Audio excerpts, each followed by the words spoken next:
d'hydrogéomorphologie, d'habitat, de restauration. En fait, mon plan était de passer assez rapidement sur les deux premiers points, des notions de base, je dirais, en hydrogéomorphologie, en lien avec un concept qui s'appelle l'espace de liberté, des cours d'eau, puis de faire le lien, je suis dans un département de biologie, donc on vient vers les poissons, le lien entre ça et la qualité de l'habitat.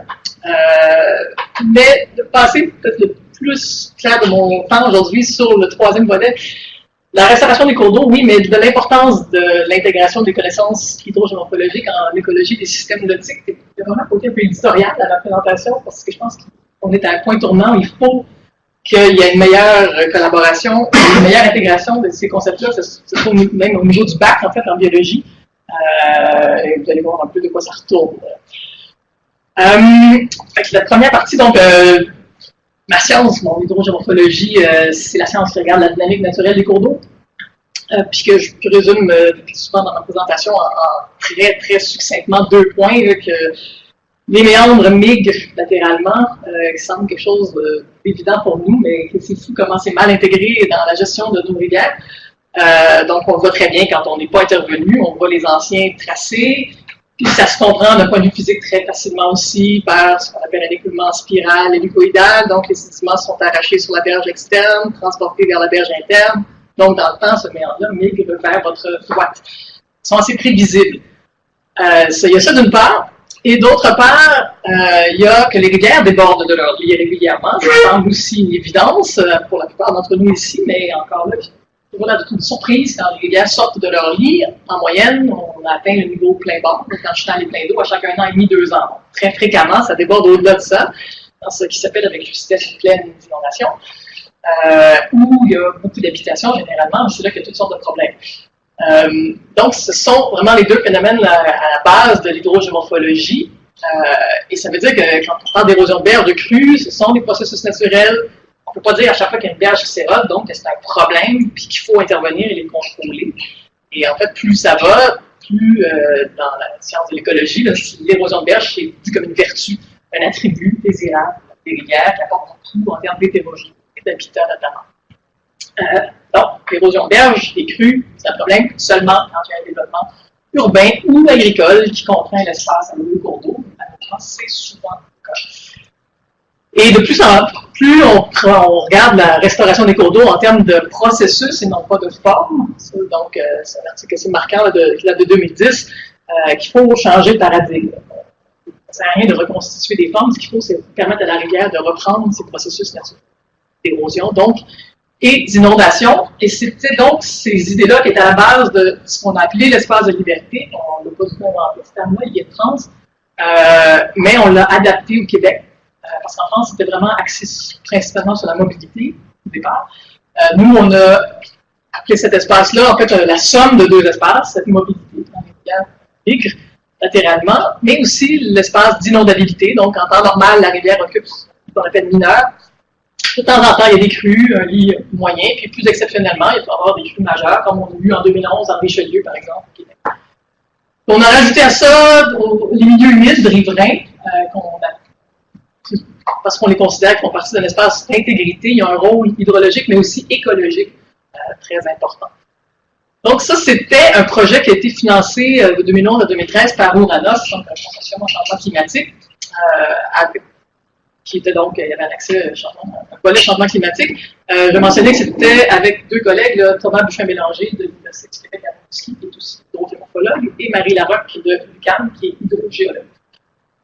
Et le but, c'était donc de développer une approche de gestion des cours d'eau au Québec basée sur l'idée d'espace de liberté. Puis le mot-clé, c'est de renforcer la résilience des systèmes fluviaux face à l'augmentation attendue des débits liquides, donc l'eau, mais aussi solides, des sédiments, auxquels on s'attend en lien avec les changements climatiques. C'était un aspect changement climatique important. Je vais revenir pas longtemps là, sur le côté écologique qu'on intègre de plus en plus, mais en gros, puis je vais vraiment passer rapidement cette méthodologie maintenant qui est publiée. Moins intéressant d'en parler en grand détail, mais on avait défini 2 niveaux de mobilité à court terme, ce que nous on appelle court terme qui est 50 ans, puis ça j'ai beaucoup de difficulté à transposer ce message-là aux politiciens qui n'ont pas le même court terme que le nôtre. Donc on se base sur la migration du passé, avec les photos aériennes historiques, on projette les taux de migration dans le futur, on peut définir dans cet espace-là, ici pour la rivière Matane, et à plus long terme, donc une mobilité au niveau de la plaine. Et on avait aussi défini des zones d'inondation qui sont mieux connues pour la plupart des gens parce qu'on a déjà des cartes de zones inondables, mais là, c'est vraiment des traces, donc les empreintes laissées dans le paysage par les crues, et non pas des statistiques. C'est les gens dans la salle, mais malheureusement, c'est pas toujours les meilleures façons d'identifier les niveaux d'eau. Les approches statistiques sont basées sur les débits, les séries de débits. Donc, par exemple, des embâches de glace vont laisser des cicatrices sur les arbres, donc on sait que ce niveau a été réellement atteint. Donc, c'est pas une statistique, c'est vraiment un niveau réel. On avait défini 3 niveaux, élevé, médium, faible, et ça faisait donc ces 2 types d'espaces-là qu'on combinait en incluant les milieux humides. Ça, je passe assez rapidement, mais ça fait des cartes. On avait à la base 3 sites d'études. La rivière Matane, donc j'ai mentionné, dans le Bas-Saint-Laurent, Gaspésie, à cheval. 2 dans les Basses-Terres, Yamaska Sud-Est et de la Roche. Et 2 niveaux principaux d'espace de liberté, minimal et fonctionnel. Le 3e est rare, plus ou moins important, mais on voit donc que ça fait une cartographie qui parfois occupe un espace assez large. On peut imaginer comment c'est pas très bien reçu dans un contexte où on a toutes les difficultés du monde à faire rester une bande aérienne de 3 mètres en milieu agricole. Alors, on s'était associé à un économiste, Ouranos, pour voir ce que ça voudrait dire en termes financiers, car l'argent est vraiment le nerf de la guerre, comme on le sait tous, et on avait fait une analyse d'avantage-coût basée sur la même échelle de temps que l'espace de mobilité, donc 50 ans, qui encore n'est pas à la bonne échelle du niveau politique, mais qui est essentiel quand on veut inclure notamment des services écosystémiques qui se passent donc à beaucoup plus long terme que la prochaine élection. Et on arrivait avec des valeurs bon, positives, en millions de dollars. Ici, les valeurs comme telles n'ont pas tant d'importance que ça, là, parce que ça devient un argent fictif dans 50 ans. Mais ce qui est important, c'est d'abord de noter qu'on est capable maintenant de quantifier les services écosystémiques. Ça, c'est la Yamaska Sud-Est de la Roche-Matane. Dans le cas de la Yamaska Sud-Est, on est dans un bassin, la Yamaska qui est fortement dégradé. Donc, ça joue un rôle beaucoup plus important que dans les 2 autres bassins. Et donc, ça, c'est au niveau des bandes riveraines qui étaient élargies, sauf la méthodologie, mais on exigeait quand même 15 mètres en milieu agricole, ce qui est pas mal plus que les 3 mètres actuels. Et les milieux humides riverains jouent un rôle écologique, comme je disais, donc ça se quantifie en termes monétaires. D'autre part, évidemment, il y a toutes les pertes de culture, il y a des pertes de droits de construire dans le futur. On n'a jamais parlé d'exproprier qui que ce soit, parce que ça, c'est énorme comme position. Mais il y a beaucoup d'argent qui est économisé, ça c'est le vert ici, en n'ayant pas à stabiliser autant qu'on le fait maintenant. Ça coûte très cher à stabiliser les rivières. Et l'autre façon de voir ces chiffres-là, c'est de regarder plutôt le ratio entre les avantages et les coûts que la somme en est. Donc, ce qui est intéressant, c'est qu'on passe de 1,5 pour 1 sur la Yamaska Sud-Est jusqu'à 4,8 pour 1 dans la Matane. Donc, ça, on était content de ça et on l'a abondamment présenté dans différents ministères. Mais plus ça va, comme je dis, on était maintenant plus le volet là, qualité d'habitat qui n'était pas au cœur du projet à la base, parce que c'était un aspect plus changement climatique. Mais il y a toute une littérature sur cette importance-là de la migration latérale des chenaux en termes de qualité d'habitat aquatique, oui, mais aussi pour des espèces, ici, c'est des donc, plusieurs espèces, pas juste aquatiques, le fait d'avoir cette migration-là, d'avoir par exemple la présence de bromard dans Saint-Laurent, apporte beaucoup. Et d'ailleurs, on peut représenter ça de façon une courbe très simplifiée en U, où on a la migration qui augmente sur l'axe des X et la diversité d'habitat sur l'axe des Y. La mauvaise situation, c'est celle des chenaux qu'on va fossiliser ou très fortement stabiliser, qui ne bougent pas vraiment. Donc, très peu de diversité d'habitat. À l'opposé, quand c'est très, très actif, comme dans les chenaux très simples, ça bouge tellement rapidement que finalement, il n'y a pas assez de temps pour créer de l'habitat. Mais dans le centre, donc ça c'est juste stabilisé, au centre, on a les rivières qui migrent de façon active, les rivières à méandres. Ce qu'on voit facilement quand on voit la présence de bancs d'accumulation, c'est un bon indice. Et ça, c'est là où on a la meilleure habitat. Ces méandres-là, si on les regarde, on peut les regarder en vue en plan, on peut les regarder en coupe. Ça fait des coupes transversales très variables, des zones plus profondes, moins rapides, plus rapides, moins profondes. Donc, d'un point de vue habitat de poisson, c'est exactement ce que ça prend aux espèces, d'avoir différentes possibilités de se protéger, de se nourrir, de trouver des températures plus fraîches dans les zones plus profondes, entre autres, l'été, alors qu'à l'opposé, les chenaux stabilisés sont souvent tous de forme trapézoïdale, très, très uniforme, finalement pas intéressant d'un point de vue de l'habitat. Pour comprendre aussi ce lien-là, je parlais de la dynamique des méandres, comment c'est important, puis c'est d'autant plus important qu'on en a, c'est partout des méandres, c'est le type de rivière qui domine, certainement dans les basses terres, et là où on a le plus de population. Et c'est parfaitement normal, donc, dans la dynamique de méandre, qu'à un certain point, la rivière abandonne un méandre très accentué pour créer, en anglais, ce qu'on appelle un oxbow, un bras en français. C'est un exemple qu'on ne voit peut-être pas super bien, mais dans la rivière Main, en France, près de Lyon, on voit qu'il y avait un méandre de ce type. Et donc, un bras a été recoupé. J'ai été là il y a quelques années, c'est un milieu humide d'une très grande richesse. Malheureusement, mes qualités de photographe ne le montrent pas tellement, mais il y avait toutes sortes d'espèces d'oiseaux.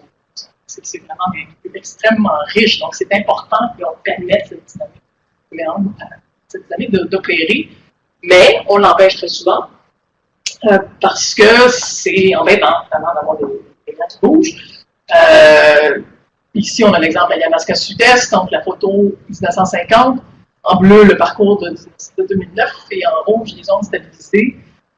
On regarde un peu cette boucle de méandre-là, c'est assez évident que c'était un petit pic qui allait éventuellement former un bras.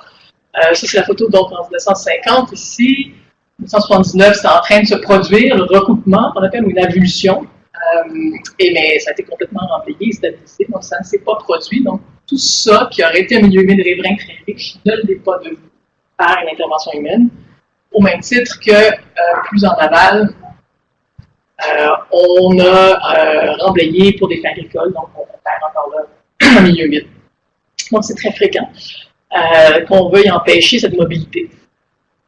Parce que la migration latérale, ça veut aussi dire en termes de création d'habitat, la présence de débris ligneux, de bois mort, qui sont vraiment importants pour les espèces aquatiques. Et, ça va changer ici. C'est quelque chose qui est très bien documenté, très bien reconnu ailleurs, que les arbres dans les chenaux, c'est un excellent habitat. Ça, c'est un exemple ici qui vient d'Angleterre. Le titre que vous voyez sans doute pas s'appelle Leaving Room for Rivers. On est tous dans la même problématique. Plus d'espace au cours d'eau, espace de liberté. Il y a au Québec une loi, c'est une compétence municipale, qui force les MRC à enlever toute obstruction qui menace la sécurité des personnes ou des biens. Donc ça inclut les arbres et les biens, ça inclut les champs agricoles. C'est pas juste les maisons ou les ponts, là. Donc c'est large. Et ça, c'est immuable. Les MRC peuvent se faire poursuivre, puisque c'est une loi. Alors, ailleurs dans le monde, on reste en ajoutant des débris ligneux, puis au Québec, on les enlève. On est complètement à contresens. Donc, le large au début, partout dans le monde, c'est vraiment perçu comme étant positif. Et au Québec, on a sans doute le championnat de la perception négative de ces débris ligneux.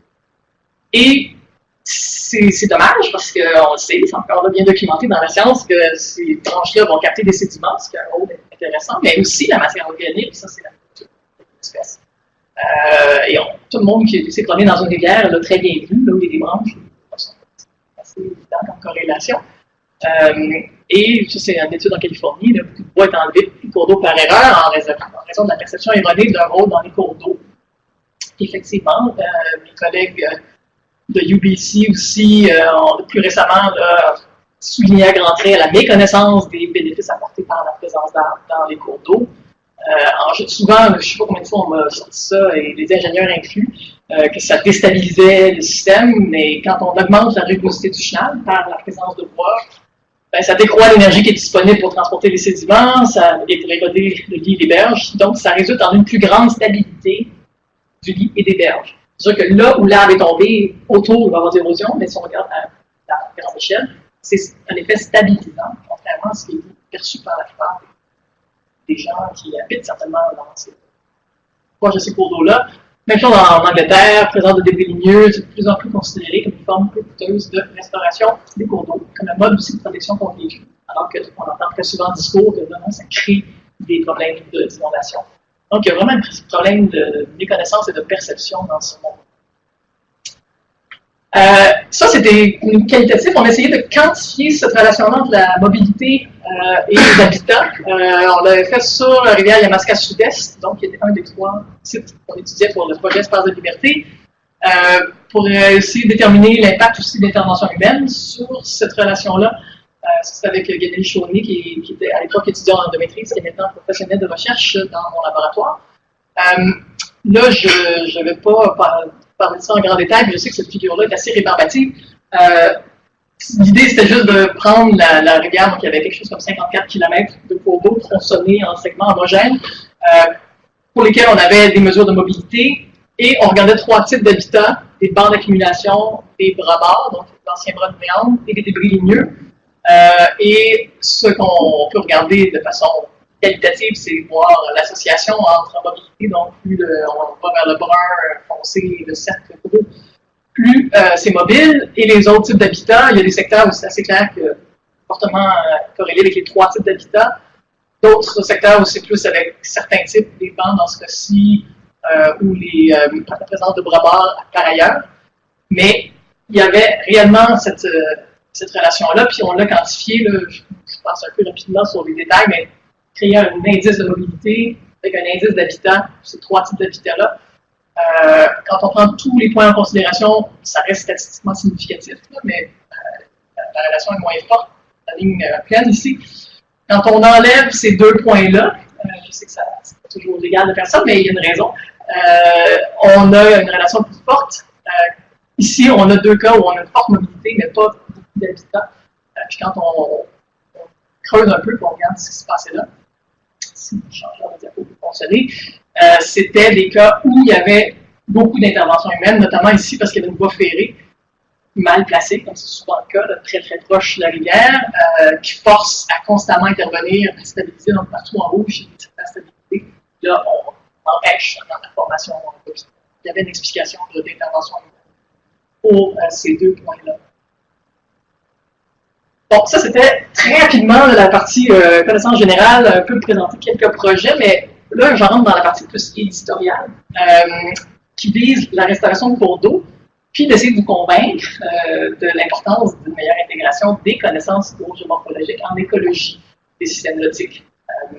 Et je me sers là ici beaucoup de ce qui se fait en France, qui est particulièrement inspirant depuis les 20-25 ans. J'ai juste mis ici 2 guides, entre autres la région Rhône-Méditerranée-Corse, c'est vraiment à l'avant-garde. En France, je ne sais pas si vous savez comment ça fonctionne, mais c'est subdivisé en grands bassins, la gestion de l'eau. Et j'ai juste pour vous montrer comment le terme, nous ici on utilise hydrogéomorphologie, là-bas ils utilisent hydromorphologie, mais c'est exactement la même chose. Comment c'est complètement intégré, donc restauration hydromorphologique, ça c'est le titre. Ici accompagné de la politique de restauration physique des cours d'eau, vous ne le voyez peut-être pas ici parce que c'est écrit hydromorphologie. Ça, ça vient de paraître en décembre 2016. C'est complètement au cœur de tout ce qui s'appelle restauration des cours d'eau, restauration écologique. Les liens sont évidents à toutes les échelles, entre l'écologie et l'hydrogéomorphologie. C'est tiré d'un de ces 2 documents-là. Donc, à l'échelle des hydro-éco-régions, on parle de stock d'espèces, biodiversité des peuplements. Quand on parle de l'échelle de tronçon, segment, séquence, là, on parle plus des zones de refuge, des frayères, de repos, de nourrissage, puis jusqu'à l'échelle locale, où là, il va y avoir le positionnement d'un individu, pourquoi il se ramasse là plutôt que là. Donc, quelle que soit l'échelle, ce lien-là est extrêmement fort. Ça ici, c'est peut-être que vous connaissez le terme, le DONEMA, qui était jusqu'au 1er janvier 2017, c'était le nom de l'Office national de l'eau et des milieux aquatiques en France, mais qui a changé de nom, qui s'appelle maintenant l'Agence française pour la biodiversité. Donc, c'est assez évident qu'on intègre bien la biologie là-dedans. Donc, si vous cherchez un débat, ne vous inquiétez pas, ça a tout simplement changé de nom. Mais si vous allez sur la page web, restaurer l'hydromorphologie des cours d'eau, c'était en premier. C'est pas moi, dans ma lubie de vouloir vendre ma salade, c'est vraiment bien documenté par ailleurs et c'est une évidence ailleurs. On n'a pas à faire cette démonstration-là quand on va en Europe. Et non seulement ça, mais c'est en action. C'est pas juste des documents bien ficelés avec des jolies figures. Là, ça se passe. Des projets comme ici, la LES, qui est près de Chambéry, dans l'est de la France. Là, c'est un projet ici de 18 millions d'euros, je vous donne une idée. où carrément on se tasse, donc avant-après, et on applique ces concepts-là, de laisser plus d'espace pour que les processus se restaurent. Et dans un contexte où il y a énormément de contraintes. On peut imaginer la densité est nettement plus élevée, une autoroute, un paquet d'affaires, de maisons très collées, c'est pas simple, mais ils le font. Et ça, j'étais justement en début sabbatique à l'automne, j'étais à Lyon. Donc, on discutait tout à l'heure. Ça se passe donc à différentes échelles. C'est la restauration d'un cours d'eau qui s'appelle l'Iseron, proche de Lyon. Et le souci principal, comme vous vous en doutez peut-être, c'est l'inondation, parce que les maisons sont sérieusement proches. Ça a l'air d'une petite rivière tranquille, mais c'est pas du tout. Quand ça crue, c'est quelque chose. D'ailleurs, le lendemain de ça, il y a eu une crue de récurrence 20 ans. Donc, ils ont pu tester ce chantier-là. Donc, le souci principal, c'est vraiment de protéger les maisons, comme normal. Mais tant qu'à faire, on a toujours cette intégration de, si on est pour faire ça, on va au moins avoir une perspective globale qui inclut l'écologie, l'hydrogéomorphologie, donc, et on va rajouter par exemple des arbres, on les rajoute, s'assurer qu'il y a la plus grande hétérogénéité possible, et du coup, on atteint plusieurs objectifs. On a toujours hiérarchisé, l'inondation est clairement en haut de la liste, c'est assez évident. Mais ça, c'était le chantier. En amont, en aval, c'était plus avancé. Et là, les poissons sont déjà de retour. Ça a été donc documenté. Évidemment, il y a un suivi et tout ça. Donc, ça fonctionne. Donc, ça, c'est de quoi ça a l'air un peu quand c'est fini. Encore là, c'est quand même pas mal d'argent qui est investi pour des bonnes raisons. Ce qui m'amène au retard du Québec. Quand on vient de France, c'est à chaque fois assez frustrant de voir ça. J'ai mis quelques dates là, en 96, donc il y a 21 ans. C'était déjà un des axes prioritaires de ce qu'on appelle les IDAG. Je ne sais pas si on est extrêmement fort sur les acronymes, là, mais ça ressemble à nos. On a aussi le directeur de l'eau au Québec. Chez moi, directeur d'aménagement et gestion des eaux. Encore là, dans la région Rhône-Méditerranée-Corse, l'idée était de limiter au minimum les travaux à fort impact dans les terres, en développant notamment les approches intégrant les principes de la dynamique fluviale et en reconnaissant l'intérêt de la préservation de l'espace de liberté. 96. Depuis 2000, en Europe, la directive cadre sur l'eau, qui est vraiment un projet intégrateur, donc tous les pays européens doivent se conformer, atteindre des objectifs. Ils peuvent le faire selon leur méthode, on a une certaine flexibilité, tous convergent, et c'est la restauration du fonctionnement hydromorphologique qui est là pour améliorer l'état écologique. Donc, on passe par l'hydromorphologie pour arriver à l'écologie, c'est le nerf de la guerre. Puis 2000, le dernier stage, donc Rhône, Méditerranée-Corse, 2010-2015, on est rendu à la notion d'espace de bon fonctionnement. On est au-delà de l'espace de liberté. Ça, c'est en fait un terme passé, mais là, on a décidé qu'on n'avait pas au Québec, on ne va pas changer de terme, c'est déjà assez mêlant. On va garder nos espaces de liberté. Mais ils sont rendus à cet espace de bon fonctionnement, ça veut dire qu'on regarde côté hydrologique, hydraulique, le fonctionnement physique et biogéochimique et le fonctionnement biologique. Tout ça. En un espace, on synthétise, on appelle l'EBF.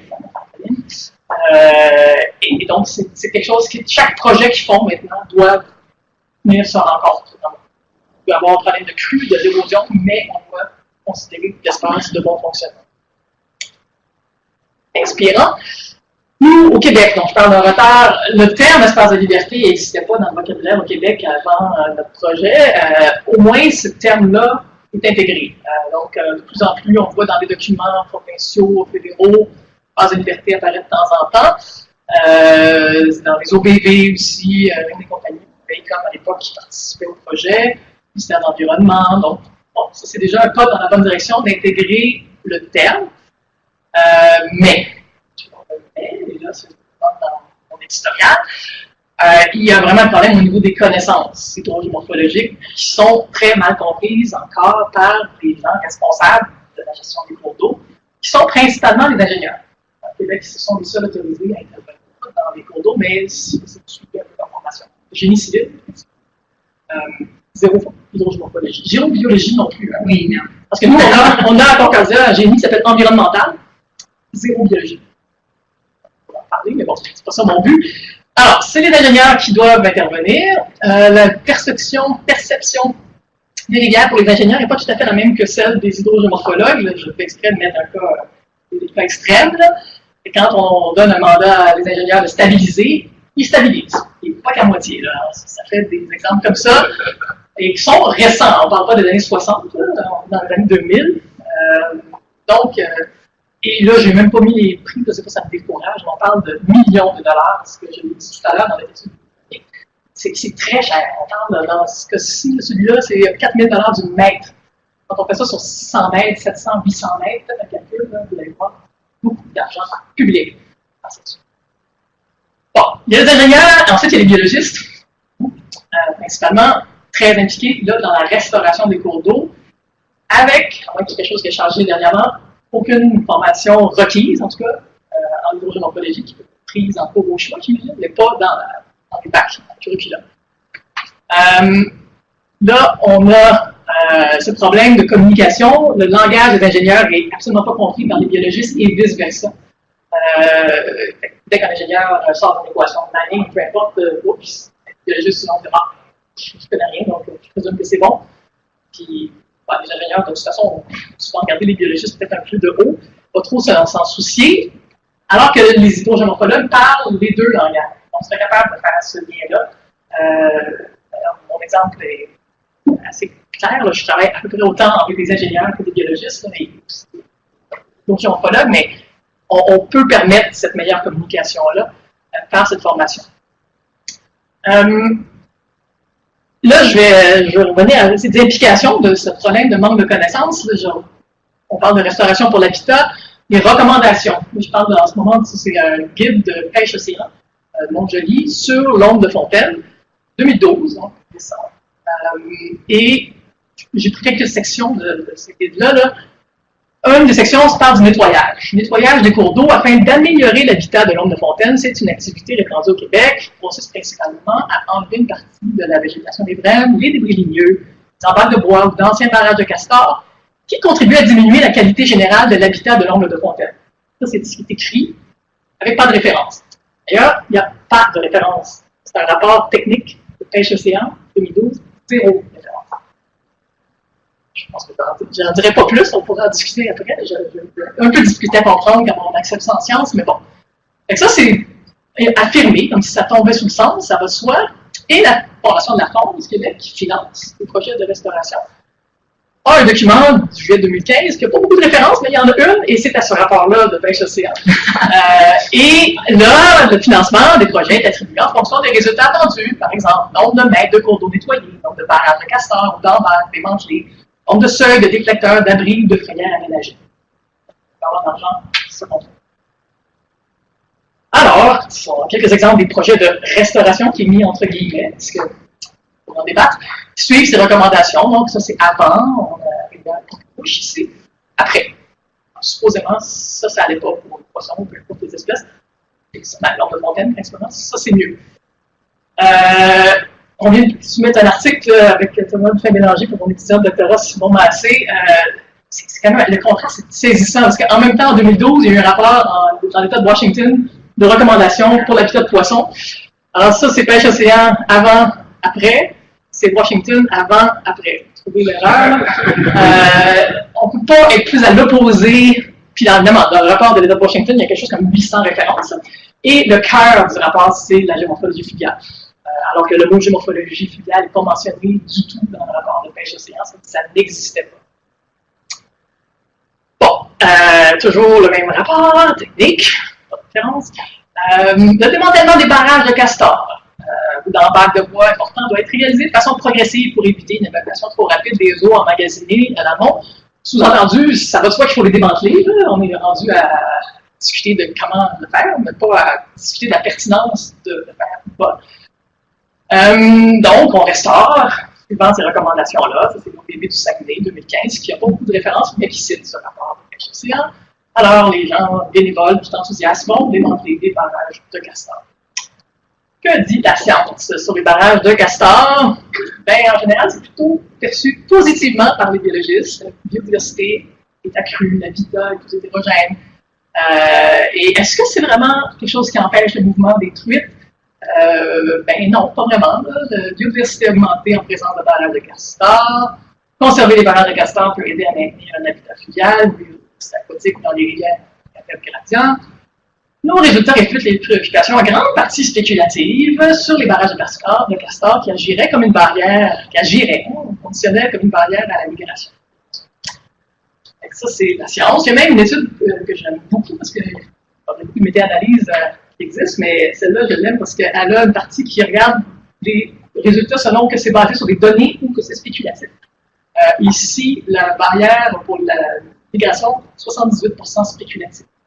L'analyse de 2013. Alors que les effets positifs, principalement basés sur des données. Bon. Et ça persiste, ces vues contradictoires-là, si on prend au niveau des gestionnaires plus locaux, à l'extérieur du Québec, c'est la Miramichi, Nouveau-Brunswick, Rivière-Saumon, très importante. Bon, je juste à l'extrait de leur site, là, accroître l'habitat frayable disponible pour les saumons adultes en démantelant les barrages de Castor sur les tributaires. Alors là, on sort de la scie. En Alaska, donc, on a un peu l'équivalent de cette de MSA Conservation. Il a été démontré que les barrages de Castor ne gênaient pas le déplacement des saumons d'eau qui peuvent aisément les traverser pendant des valaisons, ralentissent rarement le voyage des poissons adultes, sauf dans des conditions d'eau très basses. Dans ce cas-là, les saumons choisiraient un autre itinéraire, sont déterminés à atteindre dans c'est les mêmes gens qui ont le même intérêt là, que ça aille bien, qui ont des vues diamétralement opposées, encore là, des connaissances. Les seuils, maintenant, les structures qu'on met dans les cours d'eau, même rapport avec l'océan. Seuil peut servir à augmenter la disponibilité d'habitats de qualité pour la reproduction, l'alimentation, le repos. L'albinage de l'ombre de fontaine peut être installé pour faciliter le déplacement des ombres par la mise en place de successions de poses et par le rehaussement des niveaux d'eau. C'est dans ce rapport-là, il y a des. C'est vraiment un rapport, pas de référence, mais des belles figures. Ça vient des figures faites pour le rapport, là, dans les graphismes, visiblement, avec chaque fois un seuil à 90 degrés. D'un point de vue, je ne rentre pas dans le génie, mais c'est vraiment pas la forme stable. On peut mettre un seuil, mais mettons. Alors, super bien expliqué quoi faire. Ça, c'est des figures qui sont prises dans le tout dernier guide de l'Association des gestionnaires régionaux de cours d'eau du Québec, fraîchement sorti, le guide sur la gestion des cours d'eau, qui a quelques références, dont celle du guide de la pêche-océan. Ça, c'est des figures pêche-océan dans le guide tout récent. C'est pas trivial quand pêche-océan émet des recommandations, les gens les lisent. Les exemples de projets de restauration qui vont suivre ces recommandations-là, ici on a un avant. Je vais peut-être regarder ces photos-là en qu'est-ce qui cloche à la base. On n'est pas dans un milieu urbain dégradé de je sais pas quoi. À l'œil, ça va pas si mal, mais bon, aller les restaurer et faire ça. Suivant, guide de pêche-océan. C'est ça, il y a 90 degrés. Que dit la science? Ben, c'est pas tout à fait ça, la science. Qu'est-ce qu'il faut faire? Elle dit qu'il y a des séquences non voulues de ce genre de projet-là. Elle dit qui était, il faut le dire, là, de mise un peu au début des années 90. On poussait là-dessus. Ça fait plus de 25 ans. Là. Un quart de siècle plus tard, on est encore là. Bon. Et Failure of Practice, c'est un article de Margaret Palmer, c'est dans le monde de la restauration, c'est près de 400 fois, là, c'est pas, qui était publié en 2010, donc disponible au moment de la rédaction guide des recommandations de pêche-océan. Récemment, le Shifting Strategies, Shifting Goals, c'est clair qu'on est ailleurs. Donc, la science dit que ce sont des structures utiles, les seuils, pour contrer les problèmes d'érosion régressive. Ça, c'est en général lié à l'extraction de sédiments ou à une incision suite à des modifications anthropiques. Je ne suis pas sûr dans le monde des biologistes que beaucoup savent c'est quoi l'érosion régressive. C'est un terme qui souvent laisse les gens un peu pantois. Juste une petite explication, là, ça s'est fait beaucoup en France, par exemple, après la Deuxième Guerre, ils ont eu besoin pour la reconstruction d'extraire des graphies, des galets dans les cours d'eau. Donc, énormément de cours d'eau en France ont vu toutes sortes d'extractions. Et ça fait, en anglais, on appelle ça un nick point, ou un point dur en français, qui recule. Donc, il coule de l'avant vers l'aval, mais le point dur donc, recule et ça crée toutes sortes de déstabilisation. Et là, on peut bloquer ça par la construction d'un seuil. Dans ces cas-là, il y en a beaucoup en France. Mais pour améliorer l'habitat de poissons, pour des rivières qui ne sont pas affectées par l'érosion régressive, ça reste à démontrer. Même si c'est dans des recommandations.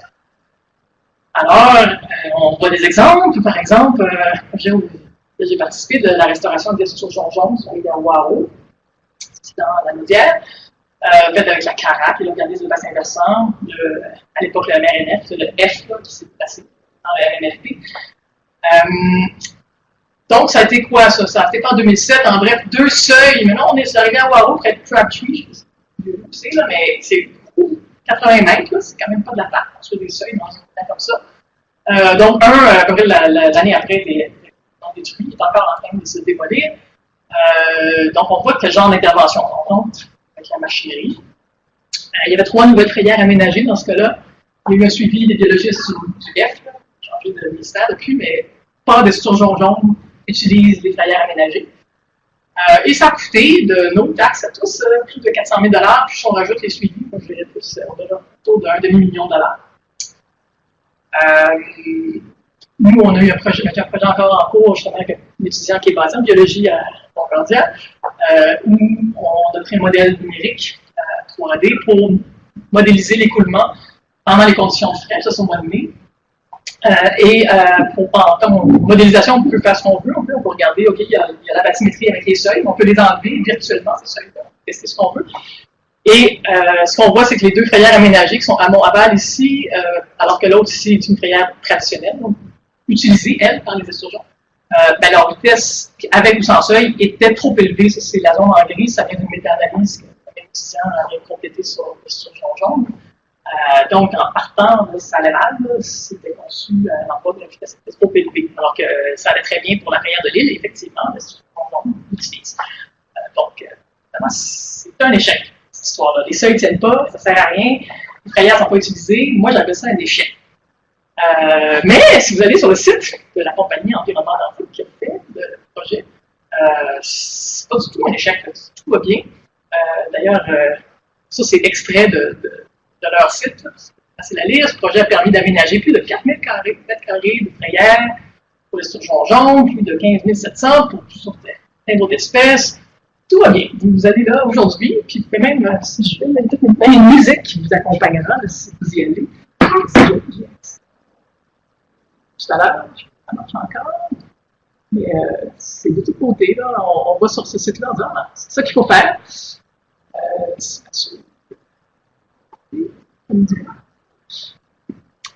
Elle est spectaculairement sensible, cette chose.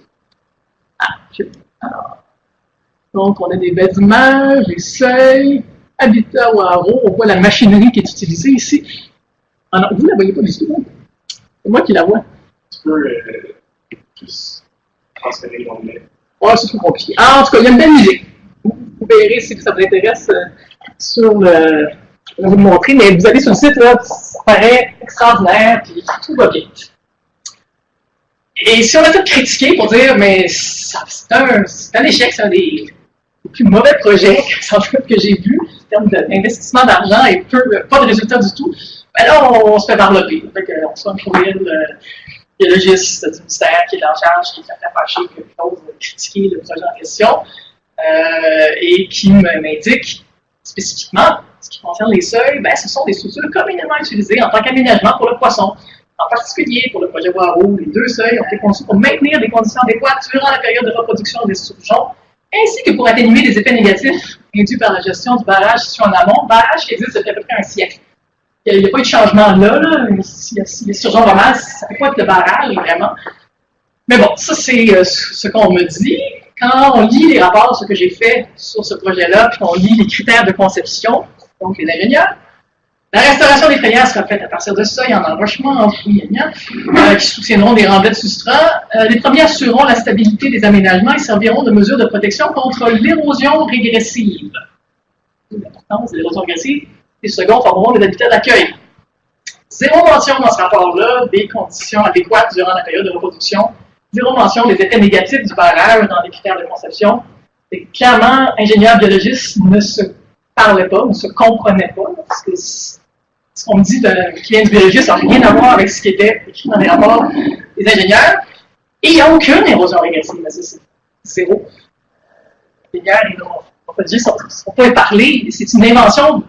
Je ne sais pas d'où elle sort, mais il n'y a pas de problème, c'est un socle rocheux, ça ne bouge pas. Il y a plein de glissements de terrain par ailleurs, mais ça c'est correct, là, on est dans une zone d'argile. C'est une énigme, qu'est-ce qui a mené à la conception de ces seuils-là, mais clairement personne ne comprenait, certainement pas les biologistes qui ont eu à approuver le rapport, ce qui se passait là, mais beaucoup d'argent public est passé dans ce projet. Et la science, ce qu'elle dit, ça c'est l'article de Michael Palmer, le collaborateur, là, ce qu'elle dit, c'est que, si je traduis ça, compte tenu de longue évidence que les coûts de la reconfiguration des chenaux et l'ajout de structures dans les cours d'eau sont compensés par une récupération biologique, nous suggérons que les ressources soient investies dans d'autres actions. Et autres actions, ce serait pour nous l'espace de liberté, de donner cet espace-là que les processus fluviaux puissent opérer, plutôt que d'aller intervenir avec la machinerie, la pépine, à recréer des fosses, des seuils un peu partout, et des filières aménagées. Dernier exemple que je voulais aborder aujourd'hui, pour insister, le dernier clou sur l'importance de comprendre les concepts hydrogéomorphologiques pour l'approbation des projets pour l'habitat de poisson, parce que dans les études environnementales, il y a toujours un volet habitat de poisson, et ce sont les biologistes qui doivent mettre le saut des eaux, c'est correct, il n'y a pas trop d'impact. Ça vient de 2010, j'ai entendu parler à l'époque, glissement de terrain Saint-Jude, une famille de 4 qui était décédée. On est dans un contexte de Montérégie, beaucoup d'argile, donc c'est fréquent, il y a des glissements de terrain, mais ça avait été tragique cette fois-là, puisqu'il y avait une perte de vie humaine. Donc évidemment, il y avait une enquête, l'équipe géotechnique du ministère du Transport et de la Sécurité publique avait regardé ça, avait conclu que sur la rivière Savaille, l'érosion des berges pouvait être un facteur aggravant. Il avait aussi regardé les tributaires de la rivière Savaille, qui sont des petits tributaires. Et il avait conclu qu'il fallait les stabiliser eux aussi, parce que ça pouvait créer un risque d'autres glissements de terrain. Quand on dit stabiliser des ingénieurs, allez hop, on part et ça donne une espèce de carapace hydraulique, ici 2 épaisseurs. Là, c'est stabilisé par-dessus le lit, donc 1 à 2 mètres de roche par-dessus le lit en 2012, puis c'est à sec plusieurs mois par année. L'hypothèse des ingénieurs, quand ils ont fait ça, c'était « Ah, c'est pas grave, c'est normal, au début, ça va être à sec parce que l'eau va s'infiltrer dans les roches, mais ça va se colmater, on va des sédimentins, puis ça va aller après, l'eau va revenir. » Donc, si on a un cours d'eau, il faut que l'eau passe par-dessus le 1-2 mètres de roche, mais ça va se colmater. Ça, c'est comment ça avait été présenté par les ingénieurs, même pas dans le rapport d'Annie, parce qu'on avait questionné un peu. Donc, nous, on s'est dit « OK, mettons que ça va se colmater, mais est-ce qu'on est dans un environnement d'argile, est-ce que ça va se colmater avec des sédiments qui ont la même sur la conductivité hydraulique, la capacité de transmettre l'eau dans le sol. Est-ce que ça va être comme avant ou pas? Alors, on a fait une étude là-dessus, pris des mesures, dans ces détails, débit, piézomètre, mesurer le niveau de la nappe phréatique et tout. Et on est arrivé à, oui, il y a un colmatage. Quand on fait des trous dans cette roche-là, c'est clair que ça se colmate dans le sens que c'est plein de sédiments entre les roches. C'est bien. Mais la conductivité hydraulique, le cas, c'est quoi? C'est de l'ordre de 10 à 7 mètres par année. Ça correspond à du gravier grossier. Puis quand on veut maintenir de l'eau pour un débit médian en nous, ça prendrait 10 000 mètres par année. Donc, on a 2 ordres de grandeur au-dessus déjà. Puis si on veut maintenir le niveau d'eau pour des faibles débits qu'on voit en juillet en nous, là, ça prendrait comme 1000 mètres par année. Donc, on a 4 ordres de grandeur en dessous. Ça ne va pas finalement. Puis, est-ce que c'est vraiment possible d'imaginer d'aller colmater 2 mètres de roche sur 600 mètres de longueur avec de l'argile? Je ne pense pas. C'est très impossible. Puis nous, on a juste fait un petit modèle très simple en disant, bon, ben, est-ce qu'on peut prévoir qu'est-ce qui va être à sec en se basant sur cette conductivité hydraulique-là? Et oui, je sais que c'est très petit, vous ne voyez pas, mais pour chaque mois, en prenant le débit médian, on voit donc les zones en beige, c'est les zones à sec. Alors, en avril, en mai, ça va. L'eau par-dessus, c'est pas de problème, mais dès qu'on arrive en juin, c'est une partie qui commence à être à sec, en juillet, en août, pas mal tout à sec. Septembre encore, puis là, octobre, novembre, ça va. Mais quand même, les poissons, c'est pas terrible, cette période-là de sécheresse complète. Là. Puis ça a été confirmé, ce modèle-là, par nos observations sur le terrain. Donc, c'est qui fonctionne directement. Et là, on vient à besoin, en éditorial, de tenir compte de autre chose qu'un seul aspect, parce que quand il y a des travaux dans les rivières, c'est toujours l'absorbidité. C'est un facteur préoccupant. C'est sûr que ça l'est.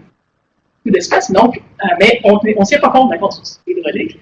Ça, c'est la firme d'ingénieur EXP qui doit mettre une section impact environnementaux, perturbation de l'habitat de poissons. Donc, on provoquera une hausse de sorbidité, mais on va faire attention, on n'ira pas pendant la période de frais. C'est assez standard, mais c'est tout. Pour l'habitat de poissons, tout ce qu'on mentionne, c'est la sorbidité. Puis effectivement, ça, c'est la rivière Savaille, où là, ils n'ont pas mis par-dessus, enlevé, ils ont remplacé par la roche. On voit bien que la turbidité, ça est accrue, il n'y a pas de doute quand on rentre avec la machinerie dans une rivière, surtout dans les basses terres. beaucoup de turbidité, mais bon, le poisson, il a pu s'aller ailleurs pendant ce temps-là, puis il reviendra quand ça va mieux. Pas si grave, sur un certain temps. Mais là, le ministère de l'Environnement, eux aussi doivent, c'est pas juste la firme d'ingénieurs, eux aussi doivent approuver, donc, les biologistes du ministère de l'Environnement pour l'habitat de poisson. La seule chose qui est mentionnée, c'est la dispersion des matières en suspension. Et ça va être restreint, bon, travaux prévus vont causer un empiètement peu important, les impacts appréhendés sur la qualité de l'eau, sur la faune de l'habitat sont acceptables sur le plan environnemental. Ces petits tributaires-là, donc ça, c'est le tributaire, celui que je vous ai montré en aval des travaux, ça, c'est un autre tributaire avant les travaux. Et c'est ça qui arrive à ces tributaires-là après les travaux. Et avec le saut d'approbation, il n'y en a pas de problème pour l'habitat de poisson, parce que les turbidités, ça va. Il n'y a pas d'eau. Pas de problème de turbidité, par contre. Ah, il n'y a pas d'eau. Il n'y a pas d'eau, pas de problème de turbidité. Alors, c'est pas faux. Mais on aurait souhaité que quelqu'un, ces 6 mois, me montrer juste ça. J'avais tout de suite dit, mais c'est un non-sens, c'est certain qu'il n'y aura pas d'eau en été, ça n'a pas d'allure. Et comment se fait-il que personne ait vu ça? Puis, il y en a d'autres, là, c'est 3 ici, mais il n'y a rien. J'ai encore donné un webinaire au ministère des Transports il y a quelques semaines. Là. Il n'y a pas de post-mortem en disant, oh, il faut vraiment faire ça à l'avenir, ça ne va pas. Il n'y a rien. Ça va se refaire tant qu'il n'y a pas des biologistes qui allument, qui regardent autre chose que la turbidité quand on parle de projets comme ça. Puis, je le répète, on coûté des millions. Pour être stable, par contre, c'est super stable. Pas de problème de turbidité, puis c'est stable. Il n'y a plus de cours d'eau. Parce qu'on doit vraiment tuer les cours d'eau pour stabiliser. En ce moment, il y avait comme une maison par-ci par-là, une route. Il faut voir. C'était ma petite montée de lait sur cette approbation environnementale pour m'amener à une conclusion que j'espère que je vous ai convaincu que laisser les cours d'eau libres d'éroder les auberges, donc de donner cet espace de liberté, ben, ça permet d'augmenter la qualité de l'habitat faunique en général, mais surtout qu'il y a besoin de mieux intégrer les connaissances scientifiques en hydrogéomorphologie dans les recommandations et la pratique de la restauration des cours d'eau et dans la formation. Donc, vraiment, il faudrait que dans le curriculum, là, on s'assure que ça soit intégré en écologie des systèmes nautiques. Donc, ça faciliterait aussi cette communication entre les biologistes et les ingénieurs qui, en ce moment, fait vraiment défaut. Et on est terriblement en retard au Québec. En France, sur les autres provinces, en France, aux États-Unis, sont partout en gestion des cours d'eau. Il faut viser à restaurer les processus plutôt que les formes, puis très aménager les first creuser les seuils, c'est out. Là. Ça fait 25 ans, là, mais c'est fini. Il faut qu'on sorte de ce moule-là. En ce moment, j'ai toutes les misères du monde à nous en sortir, parce que tout ce qu'on tape sur le messager plutôt que de se remettre en question, là, si on a la meilleure de critiquer, c'est nous qui sommes visés. Croyez-moi que j'ai essayé de contacter Pêche Océan sur leur rapport et de leur parler. J'ai parlé à la Fondation de la Faune aussi, envoyé des courriels. La stratégie, c'est de ne pas répondre maintenant. C'est de me boycotter. En disant, avant s'en aller, cette année, ça va régler le problème. Mais je pense qu'il y a des besoins de projets de recherche critiques pour d'abord que ce soit institutionnalisé, je dirais, d'avoir des retours d'expérience. Ce qui l'est en France, là, on est obligé de faire des retours d'expérience. C'est pas du tout le cas au Québec pour bien documenter les succès et les échecs. On apprend plus des échecs souvent que des succès. Mais on ne le sait pas, parce que quand on essaie de faire valoir que c'est un échec, on se fait dire que non, tout va bien, Madame la Marquise. Alors, c'est vraiment... il y a réellement quelque chose que les scientifiques doivent faire. On est, dans les universités, en mesure de le faire, parce qu'on n'a pas impliqué directement, on a cette liberté d'action, de penser, bonsoir. Alors, c'était mon message.